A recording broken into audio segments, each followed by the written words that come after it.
The following program is intended for mature audiences.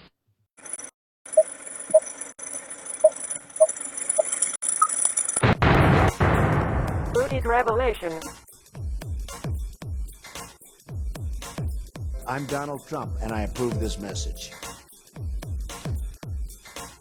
Hey, everyone.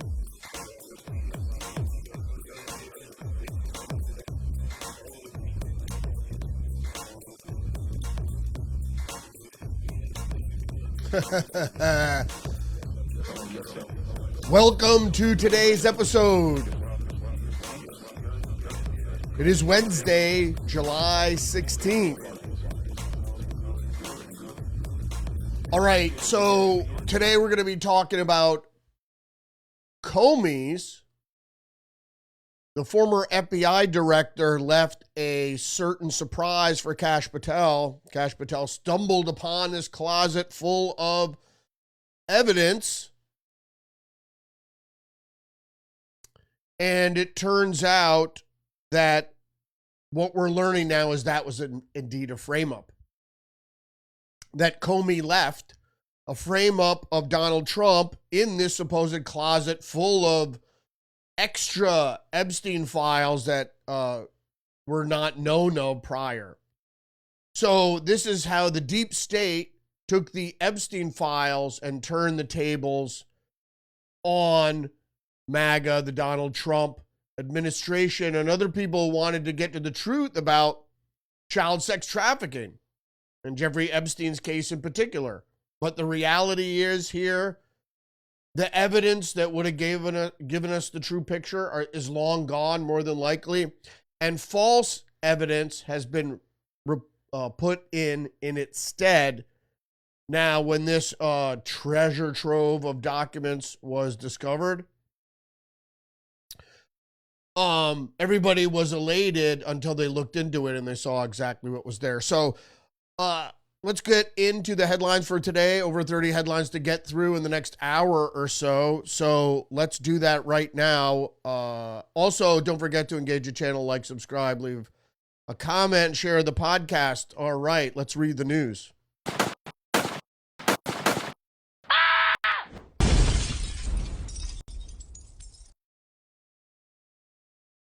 Today we will start with the first headline from the New York Post. Trump says AG Pam Bondi should release whatever she thinks is credible. Now, what does this mean exactly? This is what I'm talking about. This is what left the truth sort of bare. Is everybody knows, Trump knows, and everybody knows, and most of the Republicans have been informed now that, and that's why Trump said in a statement that it's Comey's files, they're Brennan files, or Clapper files, because this is the reality. They discovered these deep fake videos or what have you implicating Donald Trump. And that's why, like I said, deep fake is the reasoning behind this, because the technology has to be there to make whatever video evidence or whatever evidence is there credible, to at least have the appearance of credibility. I don't think it is, because it's the same thing when women come 10, 20 years later to accuse guys of sexual abuse or what have you. It's the timing that is always suspect when evidence comes up or testimony comes up or what have you. As many people are saying, including people like Mark Dice, well, if they had this evidence, they would have released it to the public prior to the election to sully Trump and what have you. But I just don't think it was there yet. It either wasn't complete, maybe they hadn't thought about it, or maybe some of the video evidence there looked amateurish. AI deep fakes or AI videos are great, but most people could tell right away that they're not real. So this might have been the problem. So let's move on to the next headline here. Judiciary Democrats, House Judiciary Democrats request public hearing on Epstein Files. This is part of the point here. including people like Jamie Raskin of Maryland, wrote a letter to the House Judiciary Committee Chairman Jim Jordan, in which he said that the Trump administration has been suppressing information about Epstein. President Donald Trump and his top appointees at the DOJ and FBI have spent years advancing the theories that the deep state has been suppressing the true magnitude of the child sex trafficking. Here's the deal with this, is that my issue here is that it's obvious in the pursuit of these files that the FBI, in fact, was suppressing, whether it's the deep state, the FBI was suppressing the release of the files by hiding the files and not abiding by Pam Bondi's request to have all the information that the federal government possesses on Jeffrey Epstein turned over to her. There has been a lot of rigmarole around her releasing stuff that had already been released in binders. It seemed like a little bit of a bait and switch. And then, the New York office has the information. I'm afraid what they found in the New York office that had been carefully prepared, and if that is associated to supposedly James Comey's closet that Kash Patel referred to, if that was I think he mentioned that was at FBI headquarters. Whether that was legitimate or, at the FBI headquarters, or there was some legitimacy to the discovery in the New York office. So we don't really know who's working out of the New York FBI office, as well as Jim Comey's daughter, who happens to be a federal prosecutor that is involved in the Epstein case. That mysteriously enough, apparently is involved in P. Diddy case in some way, shape, or form also. And I'm going to get to that a little bit. So first of all, what do we know about Donald Trump's relationship with Jeffrey Epstein? Because there was one. Apparently he flew on the Lolita Express, etc. But the Washington Times has the headline, "What do we know about Trump's relationship with Jeffrey Epstein?" According to many accounts, Mr. Trump and Epstein largely ended their friendship many years earlier in 2004 when the two fell out over an opulent Palm Beach mansion on the auction block they were both vying to purchase.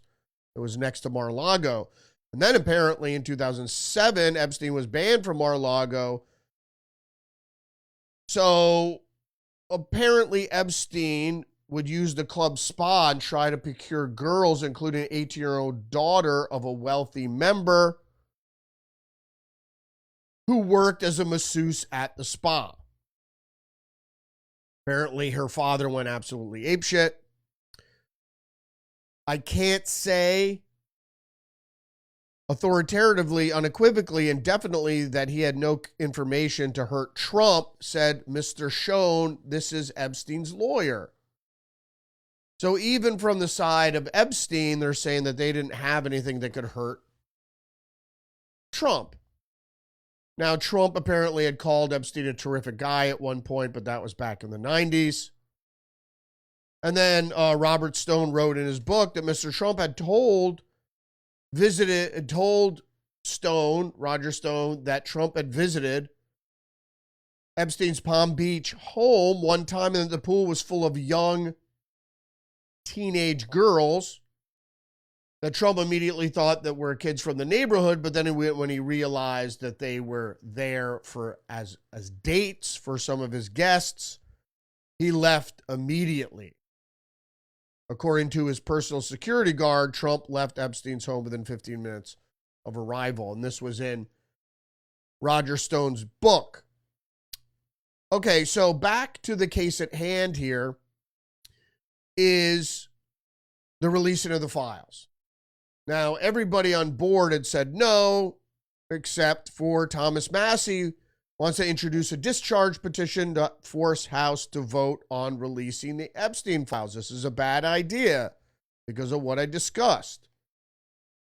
We all deserve to know what is in the Epstein files. This is true. Who's implicated and how deep this corruption goes, as Americans were promised justice and transparency. We're introducing a discharge petition to force the vote in the U.S. House. This is not a good idea because of what I just stated. So now they have in their possession questionable files, evidence that may implicate Trump. Now, are they authentic or not? That's the problem. Now, the problem is also that Thomas Finton's Judicial Watch has filed this FOI, which complicates the matter. Now, it's good because, of course, you want transparency, just like Massey says. But on the other hand, it's bad if something had been put in there to frame up, it's considered planted evidence. So do you think the FBI has ever been accused of planting evidence? Come on.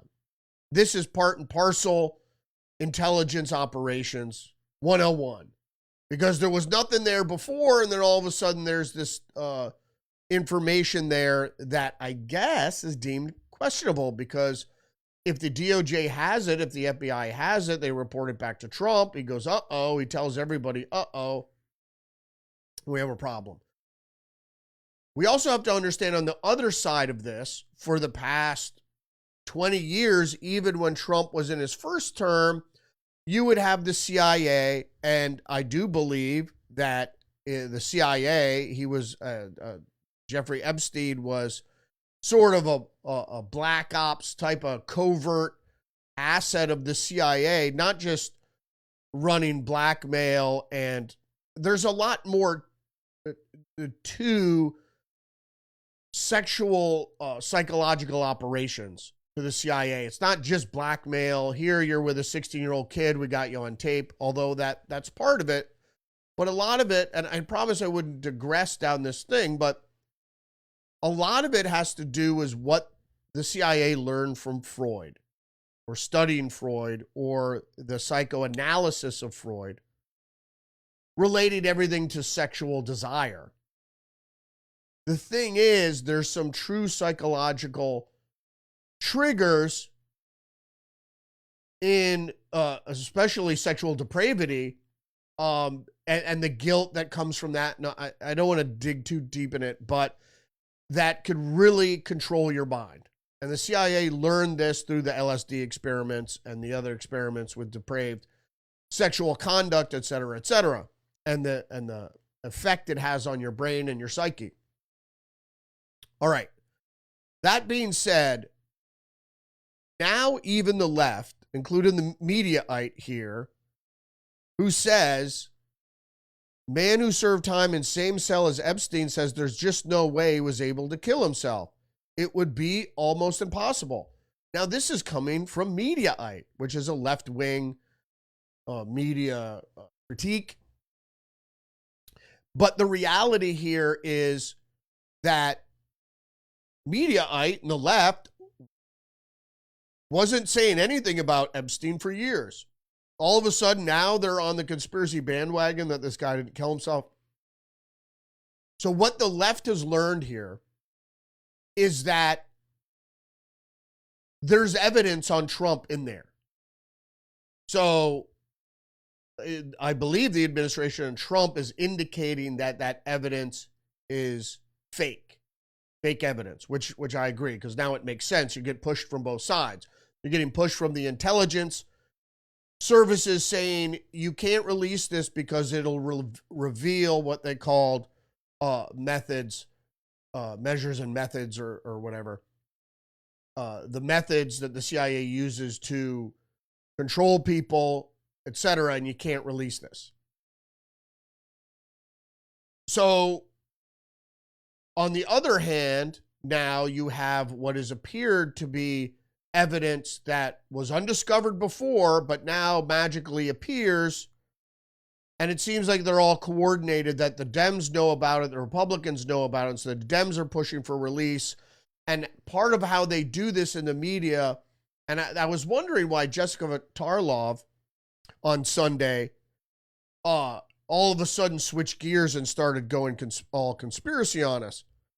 So media, I just reporting that Colombo crime family mobster Michael Francesi served in the exact same cell where Epstein was later held. And he said that there's no possible way that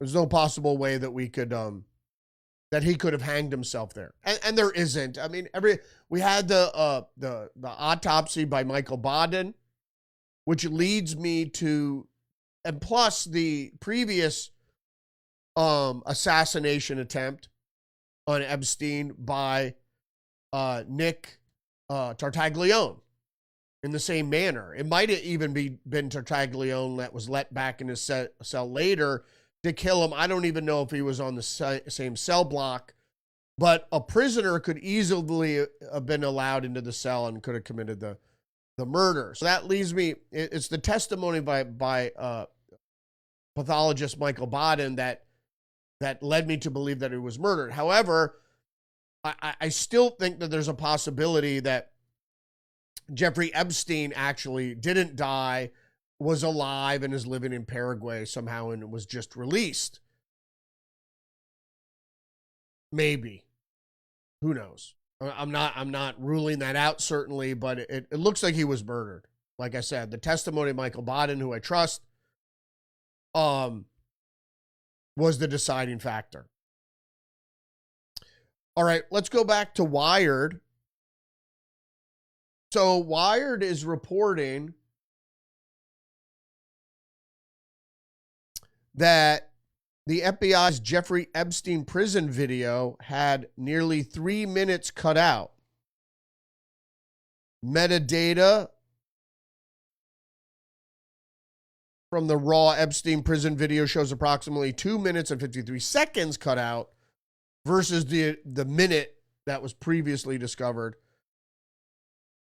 And one of the two stitched together clips, the cut starts right at the missing minute. So there you go. The reality about this is that it's, of course, it's doctored video. It's not the video that shows Epstein's cell anyway. And they're covering up for something. So, I mean, the cover up continues. However, because I believe that there is frame up evidence, planted evidence, that would damage Donald Trump in there, I all bets are off for me. We'll never probably get to the bottom of it. And so I think allowing discovery now is going to be severely problematic for the administration and the Republicans.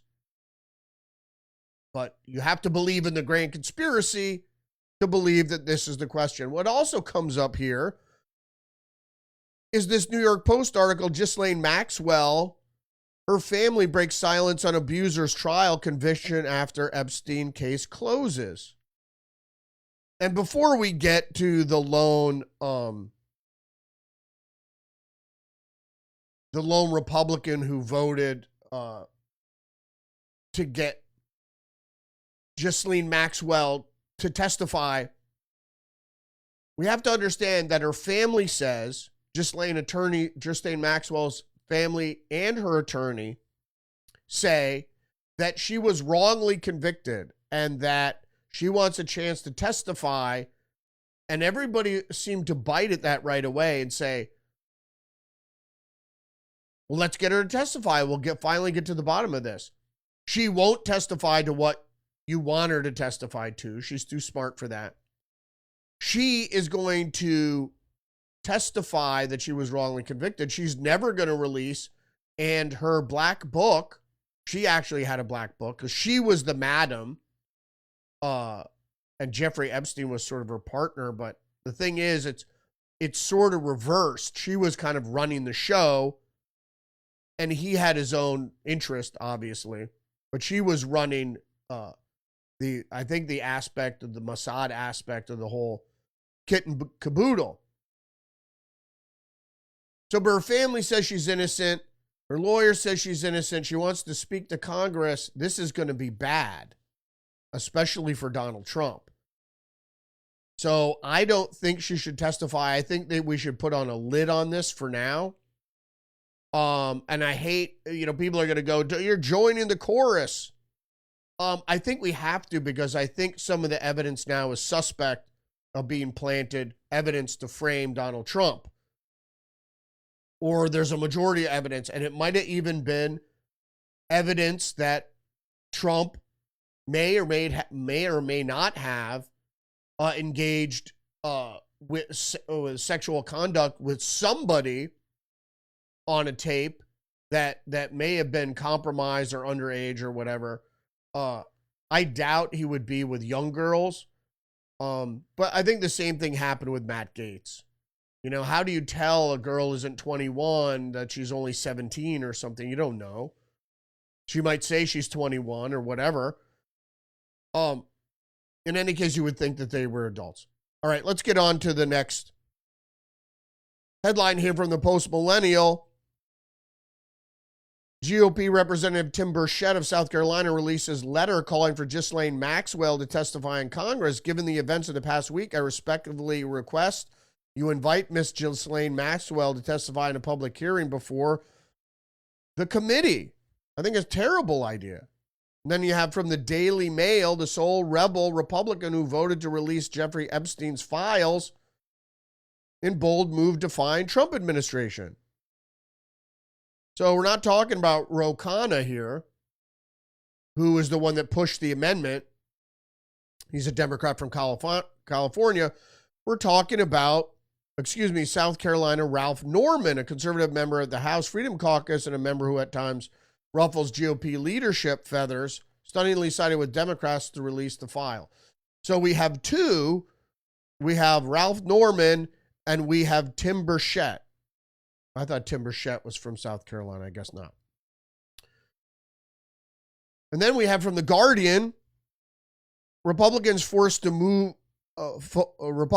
to block Democrat efforts to force release of the Epstein files. White House has come under fire for not releasing documents related to the late sex offender Jeffrey Epstein. Indeed.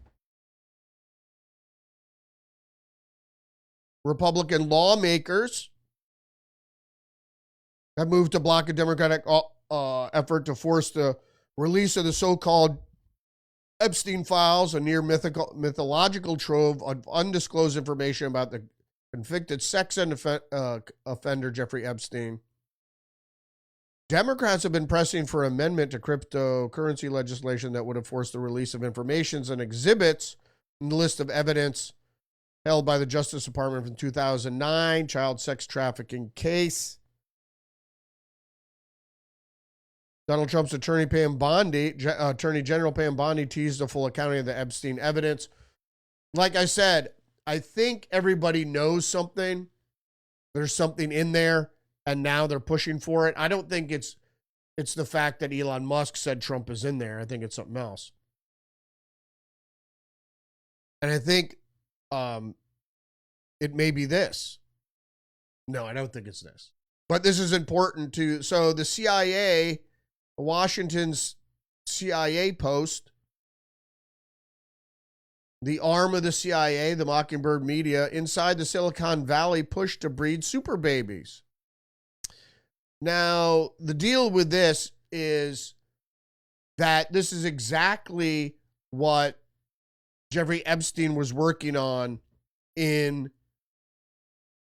New Mexico. So Jeffrey Epstein was trying to build genetically super babies. He had his own research going. And you might have seen something on this about this Noor Siddiqui and her startup, Orchid Health. So Siddiqui is running one of these companies that is genetic screening. Now, Jeffrey Epstein was going a step further, actually illegally modifying genetics of embryos supposedly egg, sperm, and he was trying to impregnate a bunch of women so he could start his own army of little Jeffrey Epstein, supposedly cloned or super babies. But if we look at in the story here by the CIA, it says the approach has been taken up mostly by her moneyed social circle. Reproduction could increasingly become an outcome not of sex, but of genetic pre-selection. So here you're getting what I'm talking about. It's not all these companies that are doing this now are saying, oh, we're just screening for bad things. That's not where the technology is going. And that's why Jeffrey Epstein's research in New Mexico is because it's not morally and ethically acceptable if you have the money that you could make perfect babies. But that's exactly what he was working on. Orchid doesn't just help people have children, it helps them shape their future children in dramatically new ways. And it sparked much controversy. Some critics say polygenic scoring is veering towards a contemporary form of eugenics. You see where I'm going with this now? Who are the real Nazis? And so if you're actually working in eugenics, which is what Jeffrey Epstein was doing, and was being supported by the intelligence community, DARPA, in his research. Don't forget he had offices at MIT. Enabling a world in which the rich leap even further ahead with superintelligence and superior health starting from birth. Really? Yeah, really. Musk, who has funded a population research institute at the University of Texas, wants to produce offspring with genes for superior intelligence. Siddiqui has provided intelligence screenings in the past for couples. Orchid declined to comment on that and vociferously rejected any association with eugenics. Of course they would, because that was Jeffrey Epstein's thing. So we have to understand where Jeffrey Epstein was in the intelligence community. So he had some connections with DARPA, connections with Elon Musk, or so does this Orchid. And so in the technology sphere, he had his hands in that as well, particularly with, let's not call it cloning, but the genetic aspect of the eugenics is very important. So this is what Jeffrey Epstein was working on in New Mexico. As far as the other stuff, the sex with young kids, and as I said, it's a preference of older people. They get younger and younger women if that's what they subscribe to. And then there's the whole other thing of pedophiles with young children. And that brings us to his next article is about sexual deviancy and what does it mean? The Hollywood Reporter says Diddy and the Deep State, how a decades-old sushi party, federal trial, and sprawling online conspiracy community turned Sean Diddy Combs into the latest QAnon obsession. Soon as the crowd is, okay, so in any word, in one of his parties, he did one of these pretty common things, really. He had a nude woman, a naked buffet, it's called.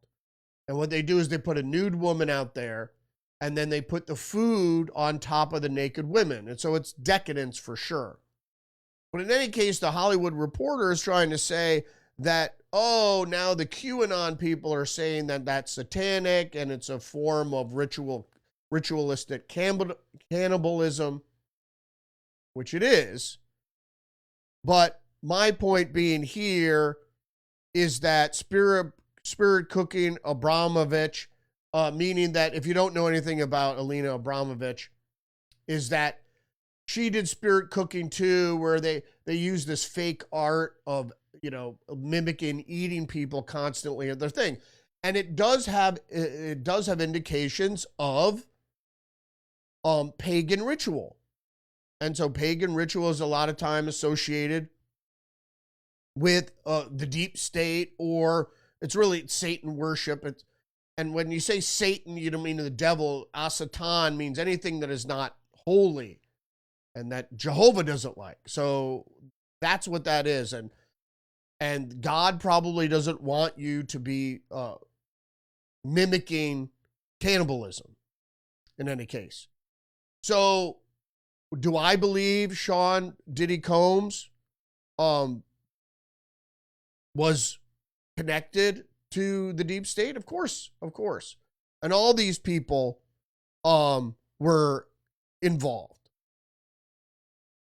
Next article up here, Washington Times, Senate to restore $400 million in AIDS prevention funding, reduce Trump's cuts package to $9 billion. So this was a rescission package where the Senate Republicans decided to restore AIDS prevention funding that started way back with George Bush. But in any case, okay, but the rescission is still going through. It was approved.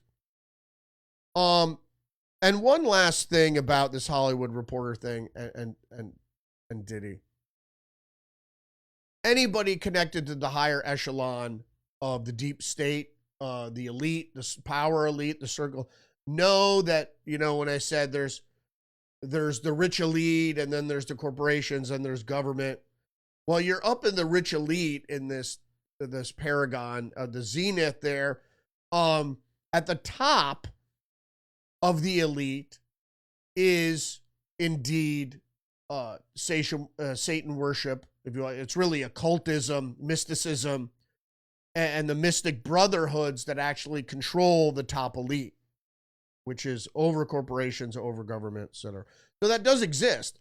So if you're with billions of dollars, or even if you were worth tens or hundreds of millions of dollars, you could be very well exposed to this. And people have even testified as such. So be that as it may.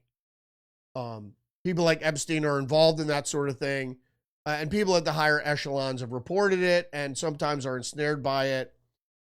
Do I think Trump was involved? Probably not.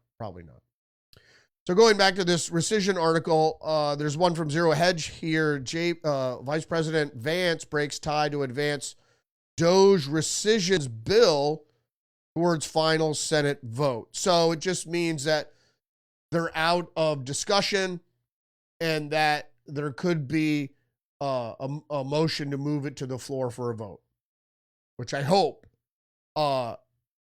happens, because the more rescissions, the better it is for us.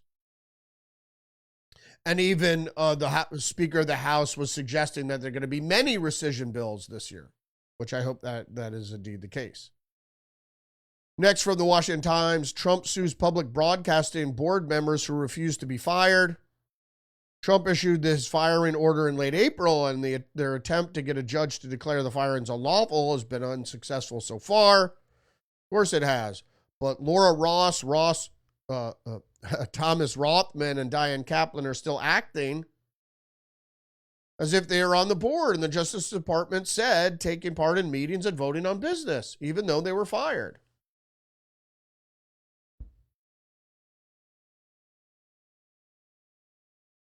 Among the actions the board took after the firing was a change to their bylaws on May 15th, purporting to block the president's firing powers over board members. Changing the laws, after the crime. That law passed on a 4-0 vote with all three fired members voting for it. Of course, Mr. Rothman and Ms. Kaplan were appointed by Biden, while Ms. Ross was appointed by Trump. The three also took part in a board meeting on June 10th and 11th, even though a federal judge had refused their request for an injunction against Mr. Trump by then. So they were fired. They were denied relief by a judge, but they're still there. It's like George Costanza from Seinfeld. George Costanza showing up after he'd been fired or after he quit, showing up for work. What? Were you serious about firing me? I thought that was a joke. And like I said, is if the corporation, the board, if the board is controlled by the government, Trump is the executive of the government, so Trump could fire people. Whether it's a private corporation, it's sort of like what the Fed is, the Federal Reserve, is Trump could recommend firing, but I think there's some legality in there. So he could recommend a replacement, but it's really the board of, what is it called? The board of commissioners, the board of directors of the Fed, that are the ones that vote to remove the director. All right, moving on. Another article here from the Hollywood Reporter. Broadcast falls below 20% of TV use for the first time. Now, this certainly isn't surprising. Nobody's watching broadcast. We have cable, but I don't know anybody else that's got cable. Everybody is streaming now, so that doesn't bother me. If it wasn't for my wife, I'd probably stream too because I can't stand commercials. But even now, YouTube is full of commercials that run for like 20 minutes if you don't shut them off. But what I don't like about broadcast is most of the commercials are all pharmaceuticals, which drives me completely bananas. All right, let's move on to something else now. Stay with me. Fox News. Maryland teacher claims in lawsuit he was falsely branded racist over seating chart dispute. It was a tremendous opportunity for virtue signaling, teacher Dan Engler said, and I'm paying the price. What happened here? I'll just put it out very plainly. Is that according to the complaint, 2 students in Engler's first period health class were asked to sit next to their friends instead of their assigned seats. Engler, citing the importance of using a seating chart to learn students' names and avoid confusion, asked the students who are black to return to their assigned seats. The students refused and remained where they were, and then complained that the teacher was racist. This chip on the shoulder shit. I want to do what I want. If you don't let me do what I want, I'm going to claim racism is bullshit. It's actually reverse racism because the only way that would have worked is if the teacher is white. And so if it was a black teacher, that wouldn't have worked, but a black teacher might have made the very same call. So another left-wing nonsense. The Post-Millennial is reporting fugitive Antifa gunmen wanted in connection to attack on ICE facility arrested in Texas. FBI Dallas safely apprehended Benjamin Song this afternoon in Dallas. I guess there are 2 other suspects still on the loose. They're all leftist Antifa knuckleheads that don't really understand what's happening. And, everybody on the right is a fascist and all Republicans are racist. Meanwhile, they don't even look with any criticism at the left, which is the left is full of authoritarianism. And really, China, the biggest communist economy, is actually more fascist than communist at this point. But, they're still communist, but they're authoritarian. I mean, and fascism, they don't even know what fascism. So, like I said, it all has to do with the corporate entities and the people controlling them and whether or not corporate political power is maintained. Not so much in China, because it's a one-party system, but here it is. So what are you going to do about it? What, the Democrats started taking corporate money in the 70s. And if you pair that with wage growth, that's exactly when wage growth stopped. We got more crazy leftist news. Accused Minnesota assassin wrote unhinged confession to Kash Patel, wildly claiming Walsh urged him to murder Democratic candidates. So this guy, this is like some weird stuff that keeps coming up with this guy. So do we believe it? Do we not believe it? I tend to think that, like Thomas Crooks, This guy was either convinced, or Ryan Routh, convinced that he was part of the intelligence community, or actually was. Now, there's a fine line there, because actually was either you're witting or unwitting, or the agency is witting or unwitting, or, you know, he says here he's hired by U.S. military people off the books. Well, that stuff happens. It's called sheep dipped. Well, it happens if you're sheep dipped, if you're ex-military. I don't know if he's ex-military. But there's a lot of very lonely people out there that can easily be duped into think they're working for the intelligence services, and they aren't. Or they are, but not in the way they think they are. And he had gone on to work in the line of duty missions across the globe. So he says in this letter, I was approached about a project with Tim Walsh wanted done. Tim wanted me to kill Amy Klobuchar and Tina Smith. Tim wants to be a senator. Yeah, I don't know about that. So this guy could be framing up the whole situation because he was trying to kill Democrats, and now he's trying to frame Democrats for what he did. I don't know. Whether the guy actually thinks he was working for intelligence and was working for intelligence, and intelligence was posing as Tim Walsh, or maybe he just made it up out of whole cloth, or maybe the key will be looking at his computers, and if his computers are all smashed, the hard drive, we can't get to the bottom of this, or he was using encrypted messaging services we can't get to the bottom of. You know, a lot of these people think they're part of intelligence, and they're just being used as a patsy or to commit actual acts. Like I said, the acts could be as easy as turning out for a protest, and could be as sophisticated or complicated as assassination or murder.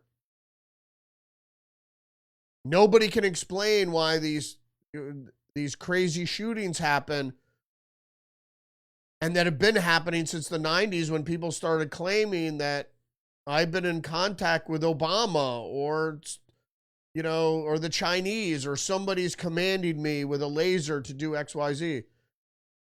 You know, they've got a brain implant that's making me do these things. It all started around 1990. It's either a mental health issue or an issue with the communication on the internet, or both. All right, The Federalist. How leftist clubs for government employees work against red state voters. There are dozens of organizations of what effectively amounts to left-wing shadow government guiding states in an increasingly leftist direction. I talked about this for years already with OFA, Obama for America, Organizing for America. That was an umbrella group that trained other groups how to train other groups and train individuals in community organizing. And then these groups and these NGOs and these other clubs now, according to The Federalist, are even operating within government to train people in leftist thinking. And that's the basic idea behind all of this. And he starts with the State Financial Officers Foundation. That was actually a subgroup of an umbrella group, National Association of State Treasurers. And then it goes down and down and down. And what seems fairly innocuous for a certain trade organization, first of all, it becomes, you go to it and you're like, oh, it's National Press Association, or press this or press that. And you go to it, and all of a sudden they start talking left-wing nonsense. That, unfortunately, becomes the reality of things on groups that you're dealing with. And it happens with NGOs. Like I said, the environment is so insaturated, so infiltrated, so deep with liberal establishment types that will do anything to keep you from thinking individualistically, or conservatively, or populistic. in any way.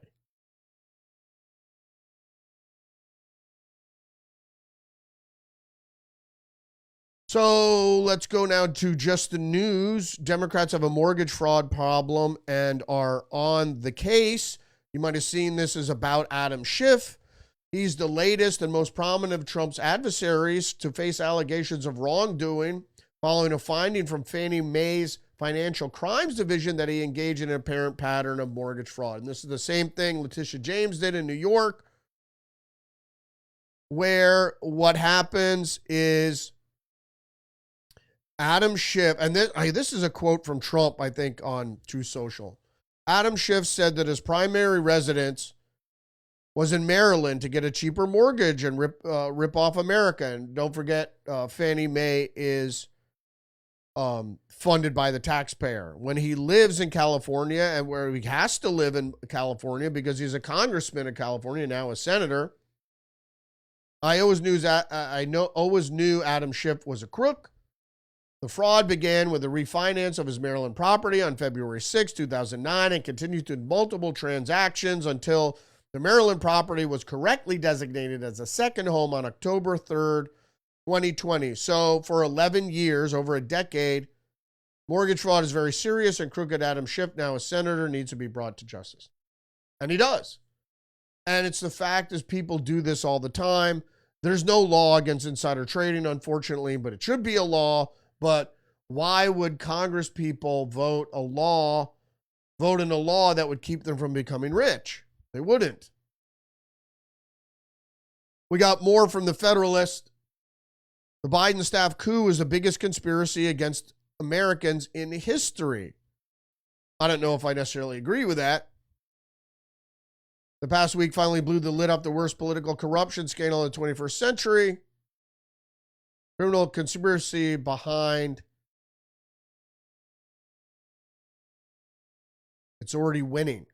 The revelations in the last 7 days indicate that the cover-up and exploitation of former President Joe Biden's deteriorating health and his inner circle were more treacherous than even first suspected. And they go into what has been known now, that not only did his doctor, White House physician Kevin O'Connor, plead the fifth on the stand, but also Ashley Williams, who was deputy director of the Oval Office operations, claimed she didn't remember anything. Was on to say, at the very end and in the conclusion here of Rachel Bouvard's article, to listen to elites, the biggest problem in American politics today is the public's perpetuation of conspiracy theories about our ruling elites. But that is 180 degrees backwards. The biggest problem, the real scandal, is our ruling elites' actual conspiracies against the public. And it's not limited to the problem with nationalists is they limit everything to the United States. The corruption, the conspiracy is much grander, much broader than just covering up.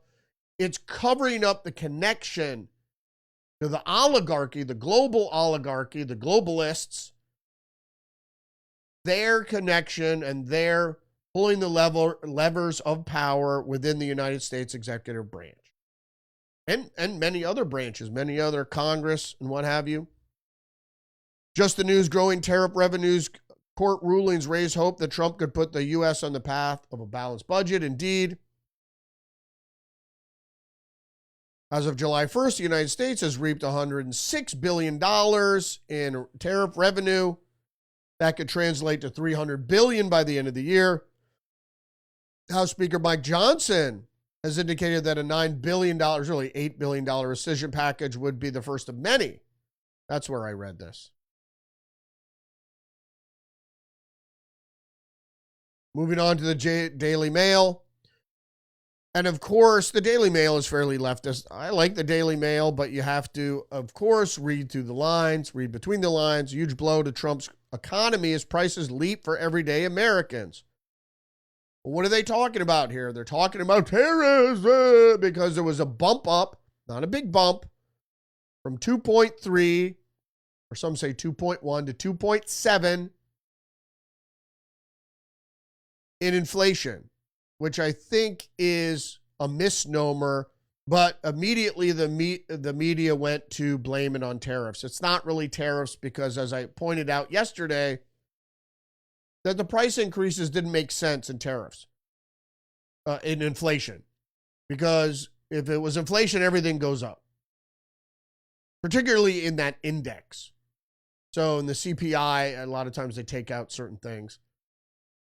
But that's how you know it's true inflation, because true inflation means the value of your dollar goes down, not that prices go up. Prices can go up for a variety of different reasons. And especially if it's fuel, then that affects almost everything. But the reality around this, I'll show the chart here, is that you can see here's where we are, right? It's really in line with where we've been for some time. We really need to be, the 2 is the target, but as I say, in actuality, what's most important is the fact that inflation is below GDP. Otherwise, if it's reversed, the whole house of cards will collapse. So growth has to be bigger than inflation. The same thing with cost of living, right? If you get a cost of living increase every year, it's got to be bigger than inflation. And that's why cost of living increases are usually 3%, because the economists, in the finance people in the government want to keep inflation below 3 or below your GDP. So everything kind of, and that's why like subsidies, liabilities like Social Security, they always get raises for inflation every year. So whatever the inflation is, you get that extra in your Social Security. We just spoke about this. Just the news. Senate votes to advance rescissions package. Final vote not yet clear. As I mentioned this before in the Zero Hedge article, J.D. Vance cast a tie-breaking vote. Yes, but the reason I brought this in, I should have had it paired up with the other article. The reason I wanted to bring this up is who voted against it: Mitch McConnell, Susan Collins, and Lisa Murkowski of Alaska. Traitors. Why wouldn't you want rescissions package? They just like their spending. That's why they're neocons. A neocon is actually not a conservative. A neocon is a liberal Republican. Claims to be a conservative, but likes to spend money. Trump says pharmaceutical companies will likely be hit with tariffs at the end of the month. Stay with me now. This is really important because Trump is not a fascist. A fascist, a corporate fascist, would not be throwing tariffs on some of the biggest industries in corporate America. Technology, pharmaceuticals. So, but he's throwing a wet blanket on the pharmaceuticals, saying, I gave you a break to build out. I'm going to give you a little bit more of a break to build out manufacturing in the United States, but we're not going to let you manufacture your pharmaceuticals in China because it's really national security. We need that stuff here. Pharmaceuticals will be tariffed probably at the end of the month, and we're going to start off with a low tariff and give the pharmaceutical companies a year or so to build, and then we're going to make it a very high tariff. I think that's an excellent strategy, and I think Trump should do that for sure. I'm not a fan of pharmaceutical companies. I'm not saying there aren't pharmaceuticals that are good.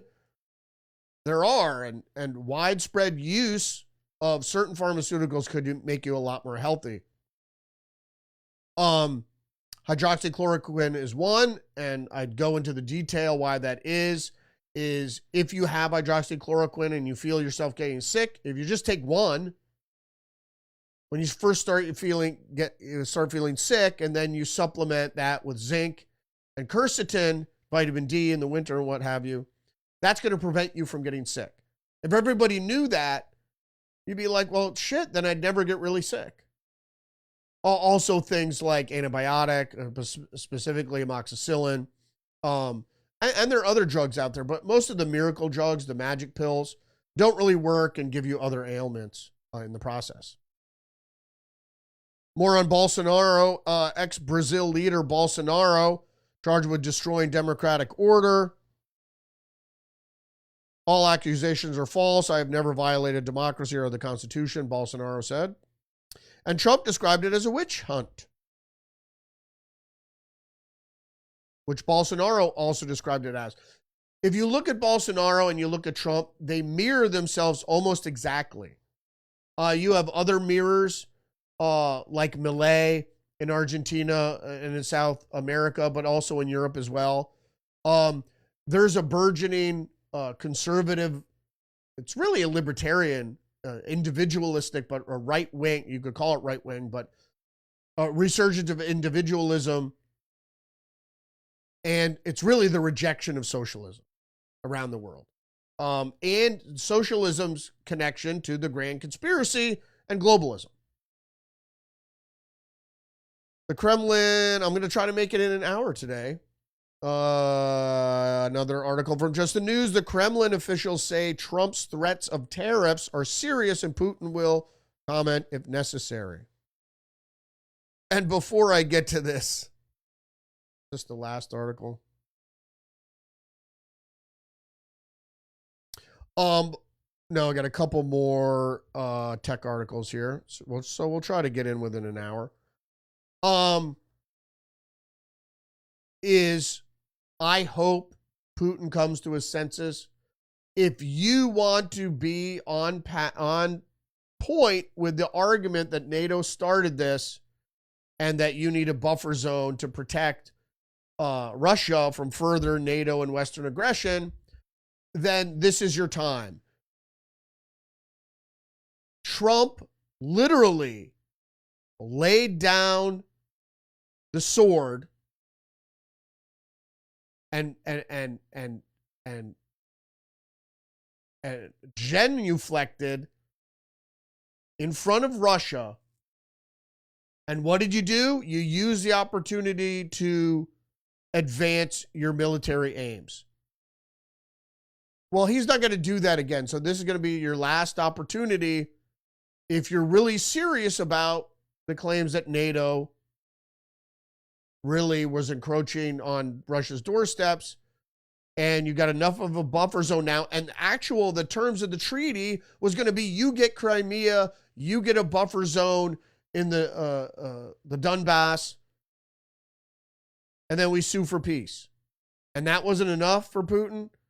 So any moral high ground you might have had, you're going to lose it. Vladimir. And I'm not a Russophile by any means. I want peace. And I could care less about the Donbass or Crimea, but I understand the strategic importance to Russia that most people don't understand. All right. Let's get to another Washington Post article about conspiracy. Whether conspiracy theories move from online fringes to state law. And they're really disingenuous here. Washington CIA Post says, Florida Attorney General sent a letter to endorse a persistent conspiracy theory that cloud seeding could have played a role in the causing the floods in Texas that have killed at least 132 people. First of all, cloud seeding is a 60-year-old, more than that, 70-year-old, 75-year-old technology. It really was, you could call it 70. It really was made prevalent in the 50s, but they were doing it even in the 40s. Okay, and the simplistic cloud seeding is not what we're talking about here at all. We're talking about industrial scale weather modification that is indeed going on right now. Well, what do they say? Far-right conspiracy theorists say airplanes are leaving chemtrails in the atmosphere that can change the weather. And then they tag on there, harm human health and even control the minds of the population. They have to tag that stuff. Let's just go with change the weather. They assert that the U.S. government is conducting cloud seeding experiments that were responsible not only for the recent floods in Florida, but also for Hurricane Helene last year. What are they talking about? Hurricane Helene did the same thing that this storm did in Texas. It moves on shore, and that tropical storms and hurricanes never do this, and then stops and dumps rain. And we're talking inches and inches of rain, up to a foot of rain in a short period of time. What happened in North Carolina before the election? Huge floods devastated communities. What happened in Texas? Huge floods devastated communities. The point being is that whether these storms were naturally occurring or whatever, they seem to stall, which these kind of circular storms never do. They keep moving. They don't move very fast sometimes. They keep moving, and eventually they hit land, they disperse. Goes on to say, conspiracy theorists, including Robert F. Kennedy Jr., his running mate, Nicole Shanahan, now claim that solar engineering is already happening, and that's stratospheric, strategic atmospheric injection or something like that, where they want to dim the sun by using chemtrail. They say it's already going on underway. I believe that's true. What I see is chemtrails. They spray, clouds materialize, and then sometimes rain. And this is when you're in the middle of a high pressure system. So there are no clouds. All of a sudden you see the plains. Within an hour, you start seeing mist. It turns into cloud cover. Then it gets cloudy. It rains. Researchers on geoengineering point out that no significant outdoor experiments or research is underway. Oh, that's good, because I wouldn't believe the geoengineering scientists. While some scientists are receiving funds to explore this technology, none have been deployed at the scale that would change weather patterns or climate. How do we know? What if there's top secret? And of course, the CIA doesn't point out that we've signed international treaties that we wouldn't engage in weather modification. So unless we want to admit that we're violating the treaty, some countries have historically devoted resources and money to weather modification experiments, just experiments, and there is a push to further research geoengineering. But none of that shit exists now. Come on, it's 2025. And then they're conflating all this with cloud seeding, which it's a type of cloud seeding. But what folks need to understand is cloud seeding is that the technology is they're already clouds. And then you fly a plane through the clouds and you seed them with particulate that then the moisture adheres to, and then it's supposed to rain. This is not cloud seeding. This is cloud forming. Nobody fucking cares about what the real technology is. And they're like, no, none of that exists. Or we haven't shot lasers and plasma beams into the atmosphere to change the jet stream. We never did that. What's HARP? I mean, it's really a bunch of bullshit. And now we have lasers and shit, space-based lasers that can steer storms. And even from aircraft, they have lasers that can steer storms and what have you. And lasers from warships that could, do other weather modification. Very broad-based, not cloud seeding. But if the Washington Post says it to be true, then you know it isn't. Whatever the Washington Post says, you have to take almost the exact tack. Just the news of the last article here. Google and Virginia Governor Youngkin launched statewide AI training hub. Artificial intelligence reshapes the job market. It certainly does. AI is increasingly part of every aspect of work. Oh, that's indeed. And we're excited to launch this opportunity for Virginians to take part in this future. Virginia has jobs for now. And I want to thank the teams of Virginians to take advantage of the changes and this exciting new possibilities AI is bringing to the workforce. AI isn't bringing possibilities to the workforce. AI is replacing the workforce. And probably what AI is going to do is dumb people down so they'll never get a job. Like I said before, dumbing people down so AI will be in superior intelligence. So I think this is sort of a backfire technology thing. So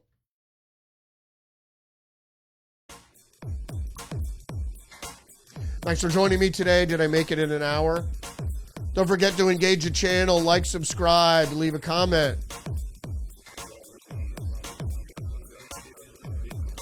Oh, 105. Sorry. I'm going to get it back down under an hour. I promise. I've got to just watch the clock better and mark my start time. Yeah, it's 105. But thanks for joining me today. Don't forget to engage the channel, like, subscribe, leave a comment. Remember, you're under attack biologically and psychologically. So stay hip to the trick and unplug. Unplug, unplug, unplug. Join me every day, Monday through Friday, 10 a.m. live stream on Rumble. Check out my other social media pages, X, Facebook, Gettermine, True Social, Substack, YouTube. All right, so maybe tonight we might have our latest episode, 121 of Tuesdays with Perry, and a Wednesday edition of Tuesdays with Perry, where Perry and I will discuss a lot of things. I know he has a whole list of stuff he wants to get into, so join us for that. Appreciate you joining me today. Respect. You can't handle the truth. This is a conspiracy.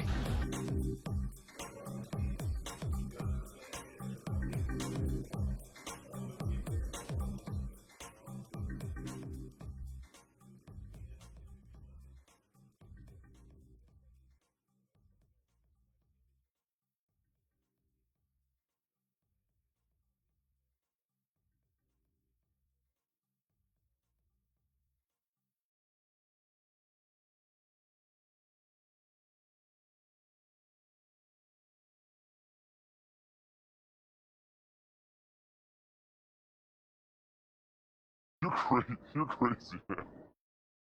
You're crazy. I like you. But you're crazy.